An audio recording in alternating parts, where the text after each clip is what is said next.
고린도전서 4장입니다. 매우 중요한 말씀입니다. 교회에게 주신 경고의 말씀입니다. 물론 고린도 교회를 향한 사도의 참 간곡한 권면과 질책과 그리고 위로가 담긴 말씀이긴 하지만 이 시대의 교회에게 주시는 매우 중요한 말씀입니다. 이 시대 교회를 적용해 보면 고린도 교회보다 더합니다. 고린도전서 4장 1절에 기록되어 있는 말씀을 먼저 보면 사람이, 이 성도들이죠. 교회에 들어와 있는 성도들이 마땅히 우리를 그리스도의 일꾼이요 하나님의 비밀을 맡은 자로 여겨야 한다는 그런 말씀입니다. 고린도 교회에 무슨 일이 일어나고 있었는가 하는 것을 알 수가 있습니다. 사도 바울을 사도로 인정을 안 한 겁니다. 그러니까 바울 없이도 우리는 교회로 잘 성장해 갈 수 있고 하나님의 복음을 받을 수 있고 구원에 이를 수 있다라고 하는 사도 패싱에 관한 고린도 교회 성도들의 상당한 의견이 모아지고 있었던 것 같습니다. 그것 때문에 바울보다는 현재 우리를 가르치고 있는 아볼로나 다른 목자들로도 충분하다. 하나님의 능력을 받은 자들이 있다. 한마디로 말해서 사도 없이도 우리는 구원에 이를 수 있다. 이렇게 판단하고 지속적으로 사도 바울을 비난하고 폄하하고 사도 바울 없이도 교회가 성장해 갈 수 있다라고 확신하고 있었던 것 같습니다. 그 소식을 들은 겁니다. 물론 이게 사람을 자랑하다 보니까 나온 분쟁이 야기해온 또 다른 교회의 문제점이지만 이것은 오늘날 우리 교회 안에 아주 심각하게 뿌리내리고 있습니다. 바울을 폄하한 그들의 생각은 어느 정도 이해할 수도 있습니다. 유대교에서 개종한 성도들이 교회에 와서 고린도 교회에 와서 아마 그러한 것들을 일러줬을 거라고 생각을 합니다.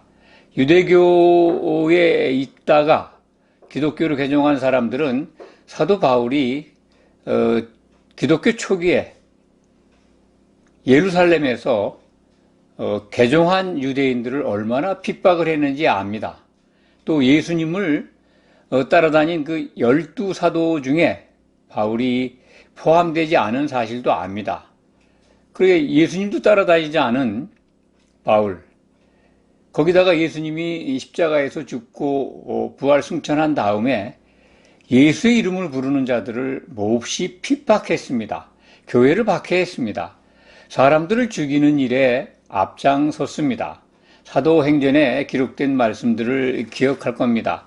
그러한 바울을 알기에 바울을 의심하거나 또는 비판하는 것, 그것이 어쩌면 사람의 생각으로는 당연시 여겨졌을 거라고 생각을 합니다.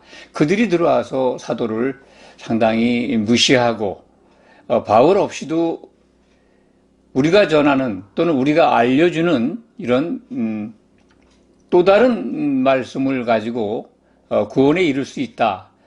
결국은 율법을 지키면서 구원에 이를 수 있다라고 하는 잘못된 가르침을 주지 않았나 그렇게 생각이 됩니다. 그래서 바울이 4장에 사람 자랑 때문에 이렇게 시작된 분쟁, 그 분쟁 가운데에는 바울보다 게바가 낫고 또는 게바보다 아볼로가 낫고 아볼로는 사도가 아닌데도 이렇게 성경에 능통하고 그러니 우리끼리 얼마든지 교회로 세워질 수 있다라고 그렇게 생각했던 것 같습니다. 또한 그 가운데는 능력받은 자도 있지 않았나 하는 것을 우리가 짐작할 수 있습니다. 그런 고린도 교회의 성도들에게 사도 바울은 4장 1절에서 우리는 바울과 사도 일행이죠. 바울을 함께 동역하는 아볼로도 들어갈 수 있고 디모데도 포함될 수 있고 사도 바울을 포함한 그 일행들은 그리스도의 일꾼이요 하나님의 비밀을 맡은 자로 여겨라. 하나님의 비밀이 곧 그리스도입니다.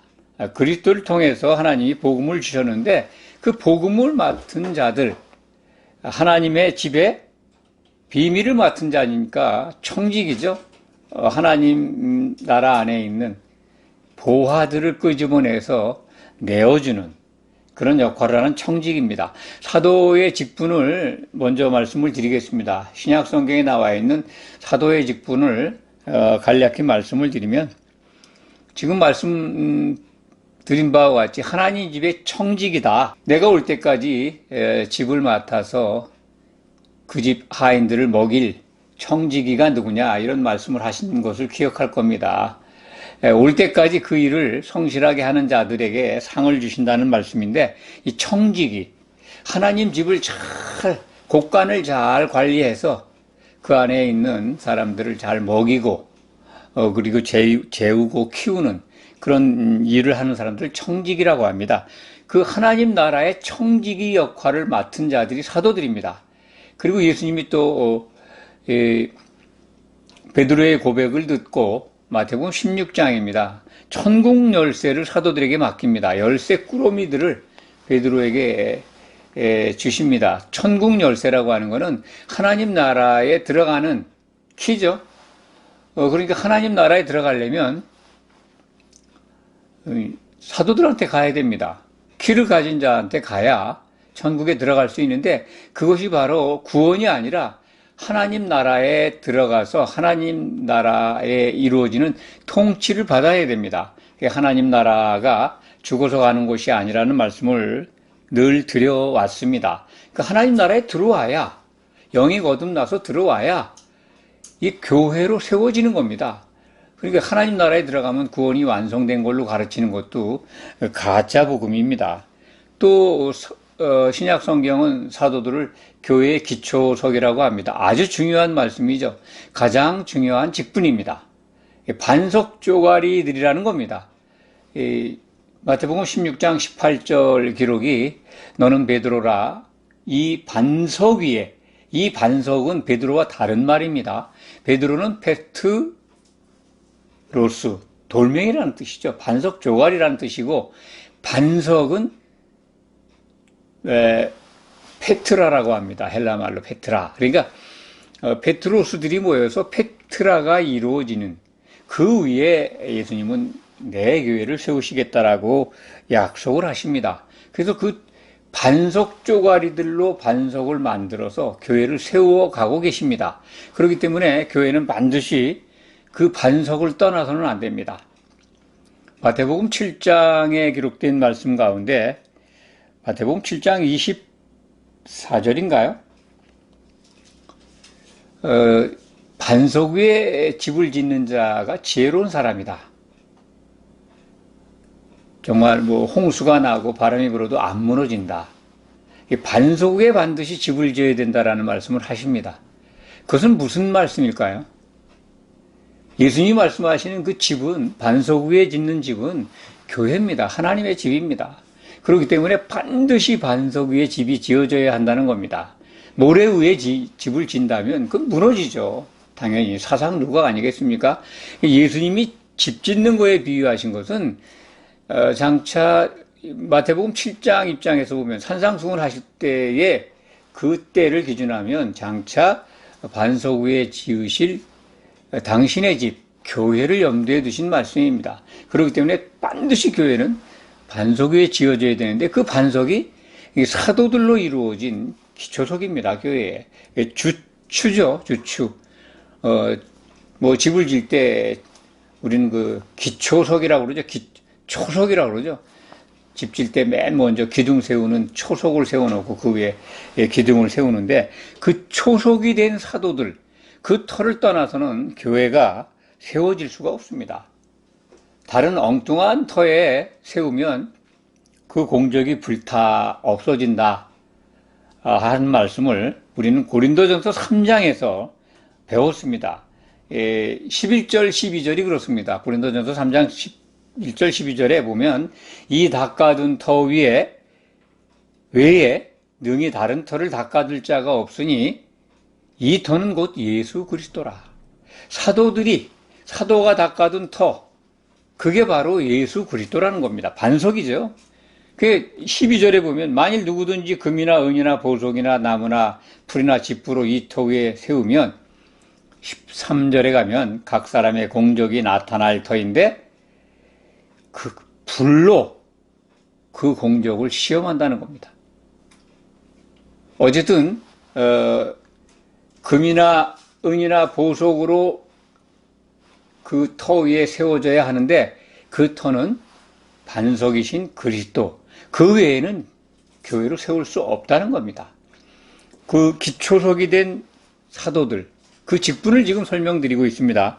또 예수님이 약속하신 바대로 마태복음 19장 28절에 약속하신 바대로 예수님이 오실 때 그리스도의 심판대에서 심판하는 자리에 앉아 있습니다. 어린 양의 12사도가 심판관이 된다는 것을 우리에게 알려주고 있습니다. 성경에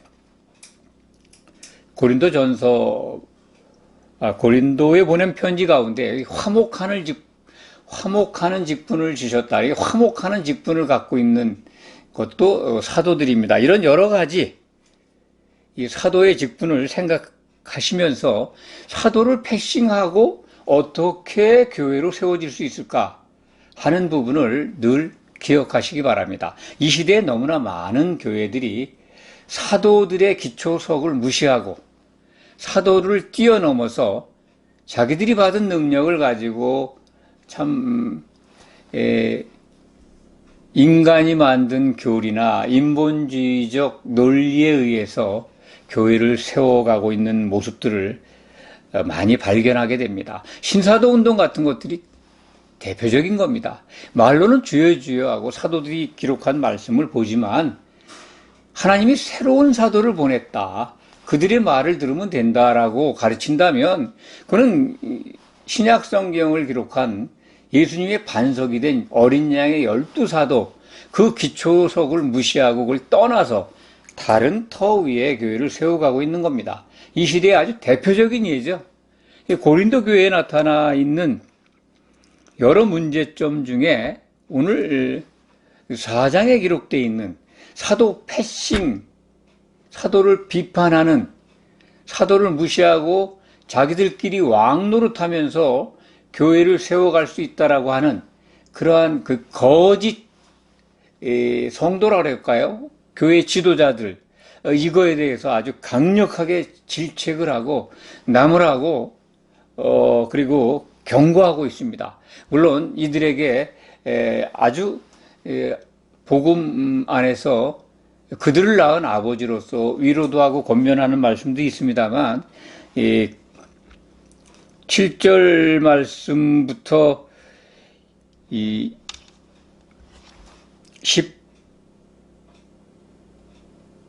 13절까지 말씀은 아주 과도하다 할 정도로 굉장히 책망하고 있는 말씀입니다. 빈정되는 듯한 말씀을 들어서까지 그들이 왕노릇한 거를 강력하게 나무라고 있습니다. 왕노릇했다. 그러니까 이 교회 안에서 사도가 필요 없다는 거예요. 바울 없이도 거기서 다른 사람들에게 나온 능력들을 가지고 자랑해 가면서 바울은 아무것도 아니라는 거죠. 고린도 후서 10장 10절에 보면요, 바울을 아주 폄하하고 있습니다. 모욕적인 말씀으로까지 보여집니다. 고린도 후서입니다. 고린도 후서 10장에는 바울의 편지 내용을 읽으면 참 힘이 있고 능력이 있는 것 같은데 바울 대면에서 말하면 말도 어눌하고 능력도 없고 시원찮다, 그렇게 비난을 합니다. 아주 사도 바울을 인격적으로 모욕하는 거죠. 오죽하면은 우리가 사도가 아니냐, 나의 열매가, 나의 면류관이 너희가 아니냐, 이렇게까지 호소해 가면서 변호하는 그러한 바울의 모습을 우리는 고린도 전후서를 통해서 확인할 수가 있습니다. 모두의 말씀을 드렸습니다. 이렇게 그들이 폄하하고 비난하는 것은 예수님께서 공생의 기간 동안 사도들을 양육할 때 거기에 멤버가 아니라는 겁니다. 그렇지만 예수님은 부활 승천하신 다음에 사도 바울을 친히 택해서 예수님의 그릇으로 불렀습니다. 그리고 사용하고 계십니다. 이방인의 사도로. 그것이 성경에 기록이 되어 있습니다. 물론 고린도 교회가 세워질 무렵에 신약 성경이 완성되진 않았습니다. 그래서 그들이 이렇게 바울을 패싱하는 것이 어떤 면에서는 이해가 가지만은 이제 여기에 나타나 있는 사도 패싱, 사도를 통하지 않고 사도들의 기초석 위에 교회를 세우지 않고 엉뚱한 모래 위에 세우려고 하는 이 시대의 교회 지도자들, 그들에게는 정말 매우 중요한 경고입니다. 이거를 우리가 너무 간과해서는 안 됩니다. 이 말씀을 듣는 이 시대의 한국교회 성도님들은 정말 깨어서 분별해야 합니다. 주추가 없는 교회가 얼마나 많은지 모릅니다. 신사도 운동하는 교회를 제가 그냥 대표적으로 말씀을 드렸습니다만 이 시대에 사도들의 주초에 그 기초석에다가 반석 위에다가 모래를 갖다 섞어가지고 모래를 그냥 덤프트럭으로 갖다 부어가지고 모래 속에 묻혀서 반석이 보이지 않고 그 위에 교회 세우는 곳이 많습니다. 로마 가톨릭도 그 중에 하나입니다. 사도들의 기초만 보는 게 아닙니다. 구약의 율법과 구약의 대선지, 소선지, 선지자들의 교훈, 그들이 한 말들을 갖다 붙여가지고 그들의 터 위에 교회를 세워 왔고 지금도 세우고 있습니다. 율법과 선지자를 이 신약시대 교회의 터로 삼고 있습니다. 그거 못 버렸습니다. 이단이나 사이비 종교, 사이지 종파는 말할 것도 없고, 정통교회라고 주장하는 교회에 이러한 사례가 너무 많습니다. 율법을 지켜야 된다. 또 선지서를 잘 봐야 된다. 그들을 통해서 구원에 이르러야 한다고 말합니다. 일리가 있는 것 같습니다만 교회는 사도들의 기초석 위에 세워지지 않으면 다 불타버립니다. 참고서입니다. 구약의 율법과 선지자는 참고서입니다. 이건 교과서입니다. 예수님이 실체적으로 오셨습니다. 구약 성경은 예수님을 안내하는, 설명하는 그림자 책입니다. 그런데 그림자로 보여졌던 예수님이 실물이 오셔가지고 당신의 몸에서 떼어낸 그 실체에서 나온 반석 조가리들을 통해서 교회를 세워가고 계신데 그것을 무시한다면 예수님을 무시하는 겁니다. 그러면 기초석을 외면한 그 교회가 어떻게 되겠습니까? 사도들의 말을 듣고 교회로 세워져야 되는데 사도들의 말을 듣고 예수님을 믿을 자들을 위해서 기도하신 예수님, 그분을 생각하시기 바랍니다. 요한복음 17장 20절에 기록된 말씀입니다. 이들의 말을 듣고 나를 믿는 자들을 위해서 기도하신 예수님. 예수님은 또 다른 데서 요한복음 7장입니다. 7장 37절에서 39절에 참 중요하게 제가 말씀을 드립니다만 누구든지 목마르거든 내게 와서 마셔라. 내게 와서 마시려면 어떻게 해야 됩니까? 반석이신 예수님께 와야죠. 반석이 어디 있습니까? 사도들이 한 몸을 이루어서 예수님의 몸을, 반석을 이루고 있습니다. 그럼 반석에게 와야죠. 반석에게 와서 딱 붙어 있으면 생수를 마실 수 있어요. 목마른 자들은 사도들이 터가 되어 있는 그 반석에 와서 마시면 됩니다. 그러면 생수를 마실 수 있습니다. 그 원리, 간단한 원리를 무시하고 있는 겁니다. 오늘 말씀을 보면 참 그들이 왕노릇했다.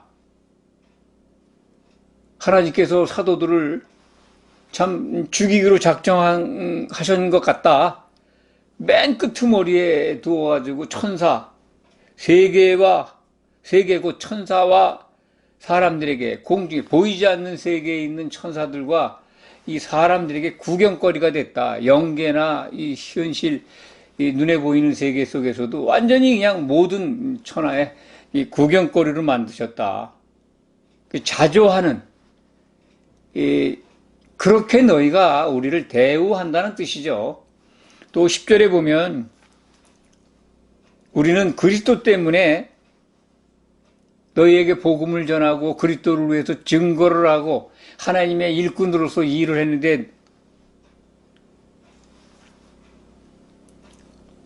우리는 약해지고 너희는 강하고 너희는 존귀하나 우리는 비천하고 바로 이 시각까지 우리가 줄이고 목마르고 헐벗고 매맞으며 정처가 없고 수고하여 친히 손으로 일을 하며 모욕을 당한 즉 축복하고 박해를 받은 즉 참고 비방을 받은 즉 권면하니 우리가 지금까지 이런 것들은 사도 일행이 당한 겁니다. 그것이 얼마나 귀하고 값진 것입니까? 그런데 그런 수고들을 생각 안 하고 저희 잘난 맛에 복음을 받고 교회로 세워진 줄 알고, 예? 우리가 사도들이 당한 그 거룩한 희생과 아픔과 박해와 그리고 고난을 세상에 더러운 것과 만물의 찌꺼기처럼 만들었다는 겁니다. 얼마나 모욕적으로 그들을 실책하고 있습니까? 사도들의 털을 벗어나면 그렇다는 겁니다. 사도들이 하나님께 쓰임을 받아서 교회의 기초석이 되는데 그걸 무시해요? 그러면 고린도 교회에 주신 이 경고보다 더한 겁니다. 결국은 모래 위에 세운 교회들 다 예수님 오실 때 불타버릴 겁니다. 불지옥에 던져진다는 겁니다. 불 섞인 유리바다라고 그러죠. 성경 마지막은 그걸 증거하고 있습니다. 불 섞인 유리바다에 던져집니다. 음행한 교회들이죠. 사도들을 패싱한 교회들 결국 어떻게 된다는 겁니까? 예수님 오신다 다음에 일어나는 그리스도의 심판대에서 패싱당하면 거기서 탈락하면 뭡니까? 혼인 만찬에 못 들어간다는 겁니다. 혼인잔치에서 탈락한다는 겁니다. 그것은 뭡니까?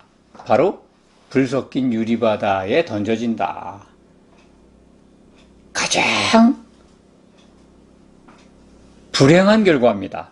교회에 들어와 있는 성도들이 소망하는 것이 어린 양의 혼인잔치인데 거기에 참여 못한다? 그거는 정말 곤란합니다. 믿는 자들은 그것을 상상해서는 안 됩니다. 그런 일이 일어난다는 것은 참으로 허망한 일입니다. 황당한 일입니다. 그런 결과를 맞이해서는 절대 안 됩니다.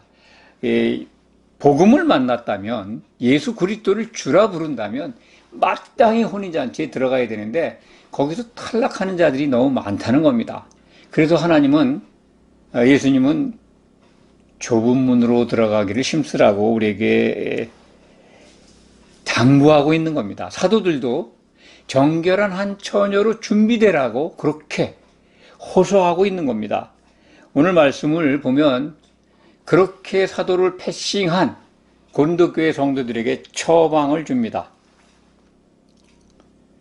14절 이하가 그 말씀입니다. 내가 너희를 부끄럽게 하려고 이 편지를 쓴 게 아니다. 너희를 내 사랑하는 자녀와 같이 권하려 하는 것이다. 아버지가 자식들에게 권면하는 말씀이라는 겁니다. 15절에 보면 그리스도 안에서 1만 스승이 있으되 아버지는 많지 않다. 이 스승이라는 단어가 우리말 번역이 좀 아주 크게 잘못 쓰여졌습니다. 이게 가장 유치한 어린 아이들을 안내하는 유모나 그런 안내자, 길 안내자라고 이해하시면 됩니다. 그러니까 초등교사라고 번역을 다른 데서는 뭐 이렇게 이해를 하고 있는데, 율법이 초등교사라는 말 들어보셨죠? 몽학선생이다. 그와 같은 의미지만은 초등교사라는 뜻은, 초등교사는 매우 뛰어난 분들이 하는 겁니다. 모든 걸 다 알아야죠. 한 분야만 하는 게 아니라 어린아이를 인도한다는 게 얼마나 가르친다는 게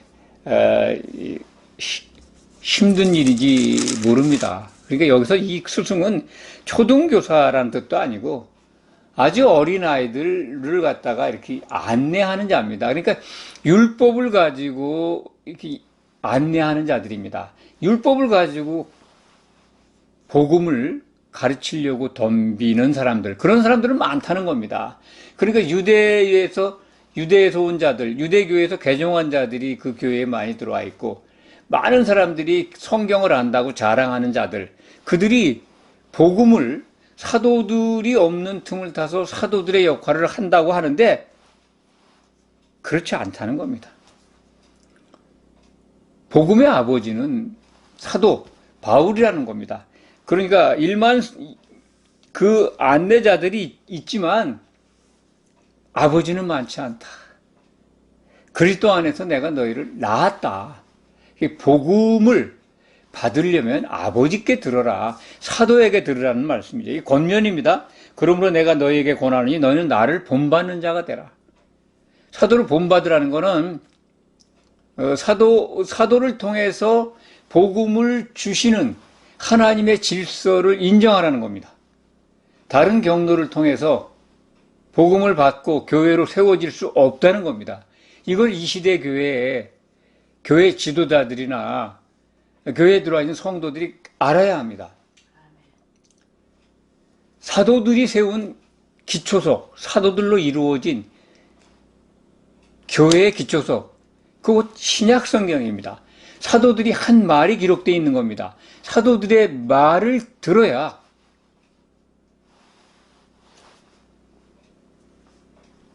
복음을 올바로 듣는 겁니다. 하나님의 질서를 인정하는 겁니다. 그래야 심판 법정에서 칭찬받습니다. 낭패 보지 않기를 바랍니다. 그러니까 여기 고린도 교회 성도들에게만 주시는 말씀이 아닙니다. 나를 본받으라 하는 것은 사도들의 기초석을 뛰어넘지 마라.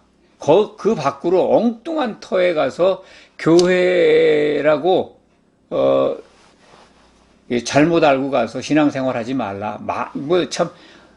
모래 위에 지은 그 교회들이 많으니까 그걸 주의하라는 거죠. 17절 말씀이, 그래서 바울과 함께 있었던 디모데, 고린도 교회에 아마 같이 갔던 것 같습니다. 그 신실한 형제 디모데를 아들이라고 표현해요. 아버지 대신 진짜 아들을 보내서 권면하러 보내겠다.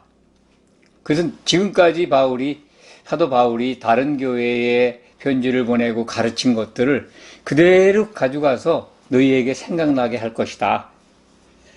18절, 19절은 그들이 얼마나 교만한지, 이제 바울은 오지도 않을 거야. 온다 하더라도 필요도 없잖아. 우리끼리 집을 잘 짓고 있는데, 또 직접 능력도 받은 자들이 있는데 사람을 자랑하는 거예요. 무슨 능력인지 모르겠습니다. 그때 뭐 영지주의자들이 들어가서 뭐 하나님으로부터 직통 계시를 받았다 하는 기록은 없습니다. 고린도 교회에는. 그렇기 때문에 누군가가 뭐 하나님의 능력을 가지고 교회에서 일을 하고 있는 사람이 있었는 것 같은데, 그렇게 떠드는 사람들, 내가 그들의 그렇게 말하고 있는데, 하나님 나라는 말에 있는 게 아니라 능력에 있다. 내가 가서 그 능력을 시험해 보겠다. 하나님 나라 안에서의 능력은요, 성령 안에 있는 증거들입니다. 로마서 14장 17절에 기록되어 있는 의와 평강과 희락, 기쁨이 있어야 합니다. 사도들을 통해서 주신 성령을 마시게 하신 하나님의 뜻을 왜곡하면 안 됩니다.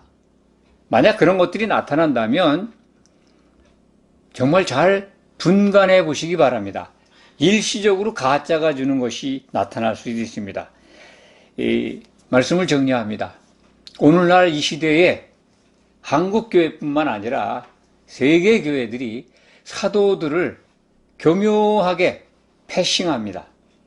구약의 율법과 선지자들을 더 중심에 놓고 교회의 터로 삼고 있습니다. 그들을 통해서 구원에 이를 수 있다고 가르칩니다. 우리나라뿐만 아닙니다. 전 세계에 많은 우리나라 교회보다 더한 나라도 있다고 봅니다. 또 특히 한국 교회는 이단들이나 사이비 이 종파들은 다 거의 다 사도들이 한 말이 기록된 신약 성경을 가지고 가르치고 또 권면하고 그럽니다만 사도들이 하지 않은 말을 덧붙이고 또는 빼고 그런 과정을 통해서 자기들이 세운 교리, 자기들이 만든 교훈, 이걸 가지고 교회를 세워가고 있습니다. 인본주의뿐만 아니라 하나님의 계시를 직접 받고 있다. 하나님께로부터 능력을 받고 있다라고 자랑합니다. 하나님이 내게 이렇게 말씀하셨어. 우리는 이렇게 기도하면 돼. 그리고 언제쯤 예수님이 오신다고 그랬고 곧 임박했으니까 우리는 기도하라고. 정말 기도해서 깨어서 기도해서 부응해가지고 한국교회가 역할을 해야 돼. 직통계시 받았다고 하는 사도들이 우리에게 일러준 신약 성경에 기록되지 않은 걸 가지고 미혹을 합니다. 사도 패싱이죠. 사도들이 만든 기초석, 이루고 있는 기초석 외의 것을 전하면 의심하시기 바랍니다. 요한계시록 22장 17, 18절 말씀을 기억하시기 바랍니다. 마지막 예언서에 더하고 빼면 용서받지 못합니다. 만약 누군가 직통계시를 받고 무슨 은혜의 말씀을 받았다, 직접 받았다 하면 그것이 신약 성경과 일치하면 그건 상관없습니다. 요한계시록을 통해서 검증받을 수 있으면 됩니다. 그런데 그것을 벗어났다, 성경에 없다, 그럼 가짜입니다. 확신하셔도 됩니다. 사도들을 패싱해서 그것을 가르치는 자들을 따라갔다가 혼인잔치에 참여하는 그 영광스러운 자리에서 탈락하는 일이 없도록 하시기 바랍니다. 성도들이 꼭 기억하시기 바랍니다. 기도하겠습니다.